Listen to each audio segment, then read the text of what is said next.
Cuba, oh, Cuba es. Ya están, tenemos a 10 países comunistas de este lado de las Américas. Admirador de Fidel Castro, presidente, fue ídolo. ¿Cuándo se había imaginado semejante cosa?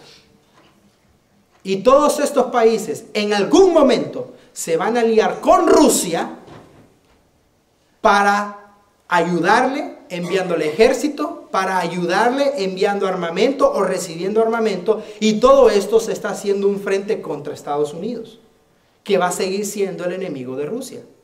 Si desde que se hizo la amistad, la aparente amistad o el término de la Guerra Fría entre Estados Unidos con Rusia, ustedes recuerdan, ¿verdad?, el presidente Ronald Reagan, que uno de los éxitos del presidente Ronald Reagan fue haber terminado la Guerra Fría. Pero realmente nunca ha habido una conexión real entre Rusia y Estados Unidos. La Biblia dice que va a llegar un momento en donde todo esto se va a volver a unificar y se va a despertar el antiguo enemigo de Israel. ¿Qué tiene que ver esto Israel entonces? Israel, ¿en qué perfila con todo esto? La persona que ustedes ven a mis espaldas es nada más y nada menos que el primer ministro Benjamín Netanyahu. Fíjense esto, miren hermanos, yo me sorprendo tanto de Dios. Es que hermanos, Dios lleva todo al centavo. Quisiera que a través de lo que tu servidor te está explicando me gustaría que mis palabras fueran suficientes para decirte cuán exacto es Dios, para que veas que Dios no se equivoca en lo que Él ha planeado. Y lo que yo obviamente no puedo hacer, lo va a hacer el Espíritu Santo, que es convencerte. Pero a través de todo esto es impresionante cómo las cosas van cayendo por su propio peso. Fíjate algo. El primer ministro de Israel es quien tiene la autoridad máxima y no el presidente. Funciona diferente a nuestros países actuales. El presidente de Israel es el señor Shimon Peres, pero él es más como el rey de Inglaterra. Nada más para la foto social y luego no tiene nada que ver en la política exterior del país. Quien realmente manda es el que está a mis espaldas. El primer ministro Benjamín Netanyahu. El que estaba antes de él, y no me refiero a Ehud Olmert, que es el que acaba de terminar, sino al que estaba antes, él se llamó, o se llama, no sé si está vivo o muerto, ya le voy a explicar la condición, Ariel Sharon. Ariel Sharon era del Partido Laborista y era del lado duro, pero no radical de Israel. Y estaba en la cúspide de su carrera política cuando de repente a los 64, 65 años de edad, un ataque al corazón, una embolia, y hasta el día de ahora al señor Ariel Sharon lo tienen conectado. Hasta el día de ahora. Pero ¿qué tiene que ver esto con esto, pastor? ¿Sabes qué tiene que ver? Cuando Ariel Sharon desaparece, entran como primeros ministros Ehud Olmert y Ehud Barak. Y son personas que en algún momento comenzaron a dar alas al proceso de paz. Pero el proceso de paz judío-árabe estaba hacia la tierra. Es decir, los palestinos dicen, queremos paz siempre y cuando me des tierra. No me das tierra, no hay paz. Entonces estos dos comenzaron a darle tierra. Es más, el primer ministro Ehud Barak les dio las llanuras del Golán, la parte norte de Israel. Y se las comenzó a ceder. Entonces, de manera inexplicable, se da todo esto y vuelve por un punto en el Senado a quedar el señor Benjamín Netanyahu. Él ya fue primer ministro, como lo puedes ver a mis espaldas, en el periodo 96 al 99. ¿Y sabes por qué lo quitaron de primer ministro cuando terminó su tiempo y ya no lo reeligieron? Porque no hay persona más radical que el que está a mis espaldas.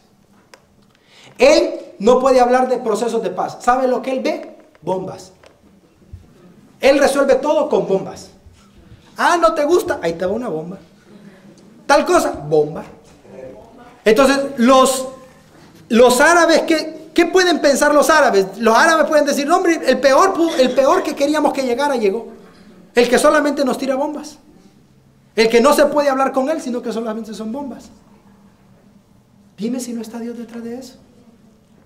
Dios dice, voy a quitar a los que no me están ayudando a mi plan voy a poner a quien va a endurecer las cosas para que el sentimiento contra Israel sea mayor. Y eso, présteme atención, y ese sentimiento en contra de los judíos allana el camino para quien va a poner la paz.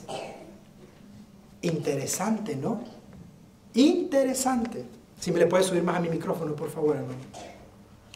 Ahora ha llegado él a ser el nuevo del 2009 al 2012. Y si no me crees de lo que te estoy diciendo, mira la noticia que está a mis espaldas, por favor.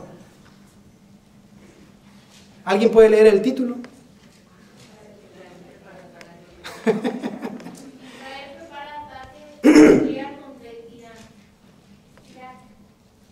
Irán. Es decir, el señor Benjamín Netanyahu no resuelve otras cosas sino que con bombazos. Con bombas. Y lo increíble de esto es que tiene la capacidad y tiene el potencial para hacerlo.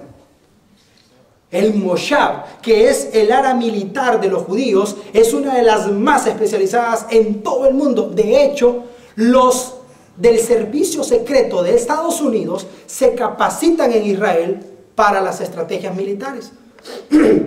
Cuando tú veas a un oficial de policía, si me consigue un poco de agua, por favor, hermano. Cuando usted vea a un oficial de policía, véale el tipo de arma que anda. Y anda una arma de fabricación israelí que se llama Glock. El armamento de aquí lo provee Israel. Los mejores aviones los provee Israel. Los mejores armamentos nucleares los tiene Israel. Y quien le provee de todo el arsenal, gracias. Quien le provee de todo el arsenal, no me vaya a enfocar, hermano, ahorita. Que vaya a seguir. Perdón. El gobierno que tiene el mejor arsenal es el gobierno israelí. Increíble, ¿no? Ahora la pregunta es, con todo el preámbulo que su servidor les ha dado, ¿por qué los cristianos... Siguiente, por favor. ¿Por qué los cristianos entonces tienen que estudiar escatología? ¿Por qué? ¿Por qué tenemos que estudiarlo? Con todo lo que su servidor les ha expuesto, ¿tendríamos que estudiarlo o no? ¿Pero qué es escatología? Ahí vamos a definirlo. ¿Tendríamos que estudiar esto? ¿Tendríamos que analizarlo? Claro que sí, porque esto nos dice cuál es el rumbo que las cosas están tomando. Y entramos a lo que nuestro hermano Eduardo preguntaba. Etimológicamente, la palabra escatología es una palabra compuesta del griego escatos, que significa último, y de logos, que significa tratado. Podríamos decir entonces que escatología es el tratado de las últimas cosas. La próxima vez que usted escuche la palabra escatología, se refiere a todo lo que va a suceder en el futuro. Escatología es todo lo que va a suceder en el futuro. Y si no quiere utilizar ese término, diga eventos del futuro. Es lo mismo. Pero ¿qué significa la escatología de manera teológica? Es la parte de la teología que estudia el destino último del ser humano y también del universo. Trata tanto del futuro del individuo como de los destinos eternos de la humanidad, así como en general del desarrollo del plan profético de Dios a través de la historia. Interesante. ¿Por qué tenemos que estudiar escatología o los eventos futuros? Porque nos marcan el plan de Dios para la humanidad. Dios no solamente se preocupa por tu salvación, se preocupa también por tu futuro, hermano. Dios se preocupa por tu pasado, se preocupa por tu presente y también se preocupa por el futuro.